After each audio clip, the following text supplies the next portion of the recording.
హమ్మయ్య! మహారాష్ట్ర ఎలక్షన్స్లో సాధించిన ఘన విజయం, వచ్చిన సీట్ల సంఖ్య చూసి బీజేపీ రియాక్షన్ ఇలాగే ఉండి ఉండొచ్చు. పార్లమెంట్ ఎన్నికల్లో మరాఠా గడ్డ మీద ఘోర అవమానమే జరిగింది బీజేపీకి. మూడోసారి దేశాన్ని పాలిస్తున్నామన్న ఆనందం కన్నా మహారాష్ట్రలో ఓడిపోయామనే బాధే ఎక్కువగా కనిపించింది కమలనాథుల్లో. 6 నెలలు తిరిగే లోపు ఏ మ్యాజిక్ జరిగిందో తెలియదు కానీ బంపర్ మెజార్టీతో మరాఠా నాట జెండా ఎగరేసింది.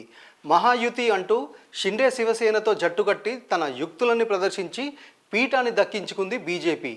ఇక ఎప్పట్లాగే కాంగ్రెస్ అండ్ కో ఓటమి కారణాలని వెతుక్కుంటున్నాయి.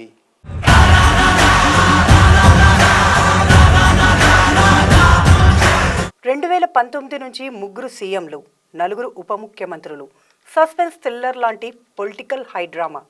పార్టీలు చేతులు మారడం, అధికారంలో ఉండటానికి ఎన్ని ఎత్తులు వేయాలో, ఇంకెంత దిగజారొచ్చో, అసలు రాజకీయం అంటే ఎలా ఉంటుందో దేశం మొత్తానికి చూపించింది మహారాష్ట్ర.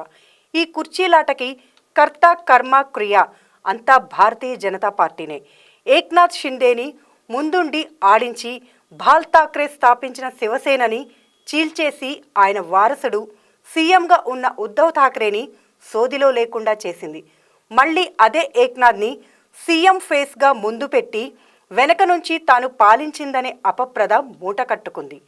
పార్లమెంట్ ఎన్నికల్లో మహారాష్ట్రలో దారుణంగా ఓడిపోయేసరికి బీజేపీ డోటీ గేమ్ ఎఫెక్ట్ అనుకున్నారు. కట్ చేస్తే 6 నెలలు తిరగకుండానే స్టేట్ ఎలక్షన్స్లో సత్తా చాటింది అదే బీజేపీ. షిండే, అజిత్ పవార్తో మహాయుతి పేరుతో కూటమి కట్టి ఓట్లు చీలకుండా జాగ్రత్త పడింది. క్యాస్ట్ ఈక్వేషన్లో ఓబీసీ ఓట్లు, ఇటు మరాఠాల ఓట్లు మహాయుతికే పడ్డాయి. అమల్లో ఉన్న కిసాన్ సమ్మాన్ యోజన్, లడ్కీ బెహన్ స్కీమ్లో ఇచ్చే నగదు పెంచుతామనే హామీ ద్వారా రైతులు, మహిళలు కూడా బీజేపీకే జై కొట్టారు. ఇక ఎప్పట్లాగే హిందుత్వ నినాదం బీజేపీకి ఓట్లు తెచ్చిపెట్టింది. ఉద్ధవ్ ఠాక్రే, సంజయ్ రౌత్ల కాంగ్రెస్ వ్యతిరేక ప్రకటనలు మహావికాస్ అఘాడీలో కుమ్ములాటలు మహాయుతికి ప్లస్గా మారాయి. ఓవరాల్గా కాంగ్రెస్ ఫ్రంట్ అవుట్డేటెడ్ పాలిటిక్స్ కంటే బీజేపీ హామీలు, నినాదాలే మహారాష్ట్ర ఓటర్లను అట్రాక్ట్ చేశాయి. పైగా బంపర్ మెజారిటీ ఇచ్చి కుర్చీల కుమ్ములాటలకి బ్రేక్ వేశారు.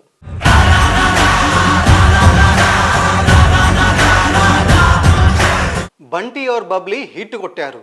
జార్ఖండ్లో జరిగిన ఎలక్షన్స్లో క్లీన్ విక్టరీ సాధించింది జార్ఖండ్ ముక్తి మోర్చా. ఈ ఎలక్షన్స్లో సీఎం ఫేస్ హేమంత్ సోరెన్దే అయినా పార్టీని ముందుండి నడిపించింది మాత్రం ఆయన భార్య కల్పనా సోరెనే. జార్ఖండ్లో పాగా వేయడానికి బీజేపీ చేయని కుట్రలేదు.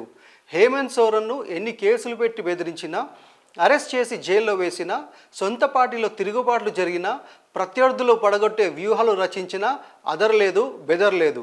బహుశా ఆదివాసీల తెగలో ఉన్న తెగింపు అలాగే ఉంటుందేమో. జార్ఖండ్కి బహుగా వచ్చినప్పటికీ నేను జార్ఖండ్ బేటీ అంటూ రాష్ట్ర ప్రజల మనసును గెలుచుకున్నారు. విజయాన్ని భర్త హేమంత్ సోరెన్కు గిఫ్ట్గా ఇచ్చారు కల్పన. ఇక ఆరంభంలోనే అదరగొట్టేశారు గాంధీ వారసురాలు ప్రియాంక గాంధీ. వాయనాడ్ బై ఎలక్షన్స్లో థంపింగ్ మెజారిటీ సాధించి పార్లమెంట్లో గ్రాండ్ ఎంట్రీకి రెడీ అవుతున్నారు.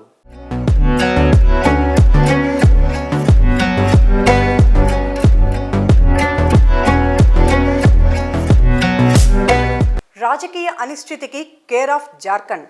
రాష్ట్రం ఏర్పడిన దగ్గర నుంచి కుమ్ములాటలు, అంతర్గత కలహాలతో స్థిరమైన ప్రభుత్వం లేదక్కడ. పైగా ఎలక్షన్ ఇయర్లో మరిన్ని కుదుపులు, బీజేపీ మార్క్ పాలిటిక్స్ ఉండనే ఉన్నాయి. హేమంత్ సోరెన్ను ఎలాగైనా తప్పించి తాను పగ్గాలు చేపట్టాలని భావించిన Bharatiya Janata party money laundering కేసులో హేమంత్ను జైలుకు పంపింది. ఈడీ కేసులు, అరెస్టులతో జార్ఖండ్ ముక్తి మోర్చాని ఉక్కిరిబిక్కిరి చేసే ప్రయత్నం చేసింది.